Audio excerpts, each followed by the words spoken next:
Hey everyone, so today's video is going to be a product review and it's going to be on the Dermacol foundation. Now I have seen this plastered all over YouTube lately and I've seen quite a few, like, you know those little spammy Facebook videos that everyone sees on their newsfeed? I've seen so many people trying this out, so I figured I would give it a go. Now the reason why I particularly wanted to try this is because I've seen a whole lot of people, especially those Facebook videos, I've seen a lot of people try this and they are people who have troubled skin, they might have acne, rosacea, that kind of thing, and they've got a lot to cover up. Whereas me personally, I don't have too much to cover up, so I really wanted to see if this product was going to be really cakey, messy, thick and horrible. Just all of those horrible things that you don't want with a full coverage foundation. So I wanted to test that out on my skin, which is relatively clear for those of you who also have clear skin. Now let me be clear in saying this, that is not me kissing my own ass saying, oh, I have such clear skin. It is literally for me to make a review for other people who have skin like me. So like I said, I don't have a whole lot to cover. My skin is relatively dry. I do have a little bit of redness around my nose and cheeks, but other than that, that's basically all that I need. And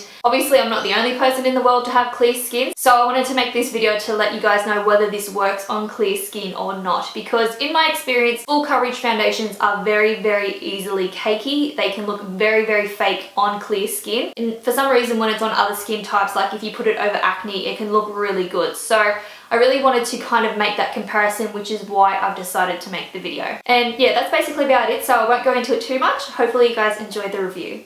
Okay, so I'll first start off by showing you guys what the actual product in the packaging looks like. So this is basically what it looks like. The size of it is quite small, but however, the price being so cheap, I'm not too bothered by that. So you get 30 grams of product in this little packaging container, whatever you want to call it. And for the record, I paid $6.50 for this, I believe, off eBay, but I've seen it kind of priced more so around $12. So I think I got a really good deal on mine, but most of the prices seem to be around $12. So for this kind of size, it's pretty well priced. Now, as you'll see with the packaging, it just looks very, very cheap. Mine has dings all over it. I don't know if you can see that, but it's just very, very cheap packaging. And I also really am not a fan of squeezy tubes. So I've already opened mine just to swatch to see if the color would match. But I'm really not a massive fan of squeezy tubes. I find them kind of messy, but that being said, at that price point, what do you expect? Now, speaking of color, actually with packaging, so this is the box that the product came in, and I also think that the box kind of looks cheap as well. It just looks kind of cheap and nasty. It has a whole lot of instructions on here. However, it's in many different languages. So I would assume that this is pretty well sold worldwide, that it's something that's sold absolutely everywhere. And just for reference, the color that I got mine in is number 210. So it says it at the top here, you guys won't see that, but I got mine in the color 210, which I believe is closest to the paler side. At the moment it's winter here in Australia and I'm quite pale, so I had to go the pale side. I also don't have any fake tan on, not that I feel like I have to address that because I am so pale, but I don't have anything on my skin in terms of fake tan. I also don't have anything on my face, so we'll get right into it. What I plan on doing for this video is one half applying it with a sponge, which if you've watched me for a while, you'll know that I hate sponges. However, for the few reviews that I've seen of this, most people have said that the sponge application works the best, so I'll be using a sponge. This one's from Real Techniques, if you were wondering, and I'll also be using a brush, and we'll see whether it works better between the two. My personal preference with makeup is I always prefer using a brush. I just feel like I use less product that way, whereas I feel like sponges absorb a lot. In any case though, I'm going to use both just because it has been said that it works best with a sponge. Okay, so sponge is now wet, and as a side note, I'll address this early because I'm already noticing it. The lighting will change in this video just because it's a sunny day, but the clouds keep coming out. So what I'm going to do is I'm going to apply the product directly onto my face. So I'll do this side for a sponge. Now, I will say that this product is very, very thick. I don't know if you can see, but it is not moving at all. It's very, very thick in consistency, and I almost feel like it's going to be very easily caked on, and I just got a bit in my hair. So I'm just going to dot this all over this side of my face. I really don't want to put too much on because I feel like this would be a very, very cakey foundation. It already feels very thick on the face and I haven't even blended it. Now, if the color doesn't match, don't shoot me. It's because I was going off swatches on eBay. I did have a look on Google. I'm just trying to get the remainder off my finger.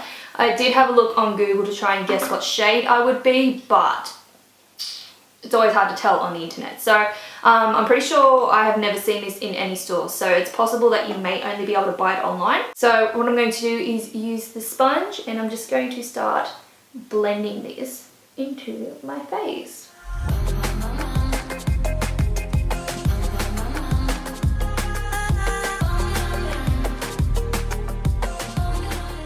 Now, just by blending my cheek in, it's going to be very hard to show you on camera. It definitely looks like I have a layer of foundation on. So it has covered everything in the sense that I didn't have too much to cover. Like if we compare the sides, I do have a little bit of redness around this area of my face, near my nose and just on my cheeks here. But for the rest of it, like I really don't have a whole lot to cover. So if I swap between the two, you'll notice that it definitely has evened out my skin tone. However, in person, when I look, I can definitely see that there's a layer of foundation on the skin, which I guess is kind of expected with this level of coverage. I mean, people have been raving on this, saying like it's the best coverage in the world. It's just, I don't know, I don't like seeing my foundation necessarily. I like it to blend in nicely. So I'm just going to keep on blending, and hopefully it will not look so cakey.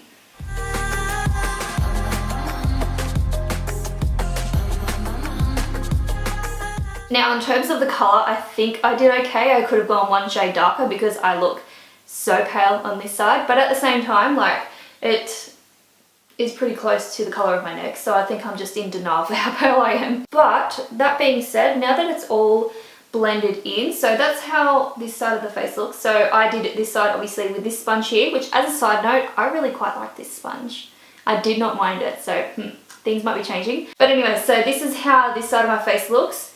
And this is a before. So I really don't have a whole lot that I need to cover. Obviously, like I said earlier, I do have redness on my nose and around my cheek. And like I do have a broken vein on both sides of my face right here. So there's also one over here. You may be able to see a little bit of the tinge of green, but I do have broken veins in this area of my face for some reason. So if I just kind of turn my head, you guys should be able to see the coverage that it has done. So overall, I am really happy with it so far. I wouldn't say that it is looking as cakey as I originally thought. When I just did my cheek area and blended that in, it just for some reason looked so cakey. But now that that whole side of my face is done, it's actually not bothering me anymore. And I don't know if you guys can see, but it's definitely not a complete matte finish. It's got kind of like a sheen to it. It's definitely not a dewy finish. I wouldn't say that far. But it hasn't completely mattified my face, which I am happy with because a lot of full coverage foundations will completely mattify your face. So far I am really, really liking it. For some reason, I just want to keep blending it. I don't know why. I think it's because I like this sponge so much. I'm just like having fun with it. Alrighty, so that'll be the sponge side completely done. Now I'm going to use a brush. So I'm not going to use any particular special kind of brush. This is the Sigma F80 Flat Kabuki. This is one that I have used for quite a long time now. It's definitely my favorite brush, so that's why I've decided to use it. On the box, it doesn't say whether you should use a sponge or not. It doesn't, because there's like a million instructions on this side. Apply in a small quantity and spread evenly. So you definitely don't need a whole lot of product, as we've established for this side of my face, but it doesn't say whether it suits sponges or brushes. So that's why I'm doing the two. So for this side, I'll just do the exact same thing that I did for the other side. So I'm just going to dot the product everywhere. For some reason, I've just got this feeling that the brush is not going to work. I don't know why. I've just got a feeling that it's going to be cakey on this side, but we'll see. So now I'm just going to go ahead and start blending it in.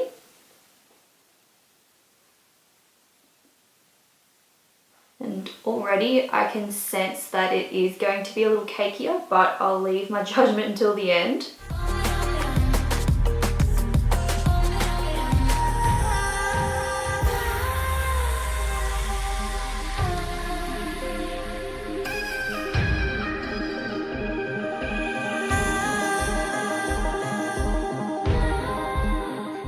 Okay, so that is the brush side now applied. So I don't know if you guys can see. So this is the brush side. I'll just show this very quickly in comparison to the sponge side. Now, I'll point it out really quickly just because I can notice it, but on the sponge side, I still have that kind of natural sheen. You'll probably see it on the tops of my cheekbones there. It's got that natural kind of glowy sheen to it, whereas the brush side, I can't see it. It's gone. Like, it's not there. So for some reason, the sponge makes it nice and dewy. I'm guessing because the sponge was wet, it's added that hydration. So that's why it looks just like a little bit more dewy versus this side, which was done with the brush. This side has no glow to it. So this side is completely matte. And if I'm completely honest, I think I prefer the dewy side. Although I typically just powder my foundation, I do kind of like the look of it just like this on its own versus the matte side. I don't know why. I'm just preferring it at the moment. But this is how it looks completely all over my face. Now, like I said, I think the color match is pretty good. So I'm pretty lucky with that because that was a complete guess. But overall, it has covered pretty much everything. The redness around my nose and on my cheeks is completely gone, as you can see. Although it really wasn't that bad to start with. So it's something that's very easy to cover. That being said though, it has covered it. So I'm not going to take that away from it. Now for my under eyes, if I tilt down, you guys will see that most of the shadow is gone. So my eye sockets are quite deep set and I do have just this natural ring around my eyes. So if I tilt, you'll be able to see like that ring right there, which can look dark every now and then, and I feel like it has covered it really, really well. I don't actually feel like I need concealer either. I mean, I definitely could apply some if I wanted to, but that being said, I don't feel like I need it for the coverage factor. So overall, the coverage definitely has impressed me. Now, as for the finish of it, it definitely has set on the skin really nicely. Obviously, the sponge side has set a little bit better because it's been on my face a little bit longer.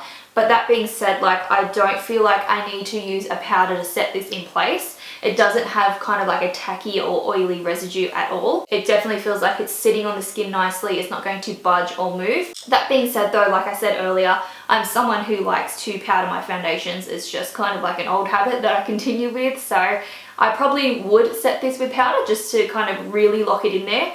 That being said though, I don't think I would need it in terms of making it last longer. But overall, I am really, really impressed with it. So now what I'm going to do is I'm going to finish the rest of my face and do the rest of my makeup as I normally would so that we can see how it looks with a full face. I think it's only fair for me to do that because I don't think I'd ever really wear this just on its own. I'm someone who likes to do a whole face or nothing at all. So what I'm going to do is finish my makeup and I'll be right back. Alrighty, so that is the rest of my face done. So this is how the foundation looks with an entire face of makeup. I did powder the foundation. I don't think it affected the coverage at all, and like obviously, like I said before, it didn't feel like it needed it, but just out of force of habit, I did. That being said though, I'm still very, very happy with this foundation, especially considering I paid, I think it was $6, $6 or $7, one of those two. I think it is amazing, amazing quality. I do wish the packaging obviously was a little bit better than this. Like, I wish it had a pump just because that's my personal preference. But with that being said, with it being at such a cheap price point, that is something that I am willing to forgive this product for, just because it's so cheap, you cannot go past the price,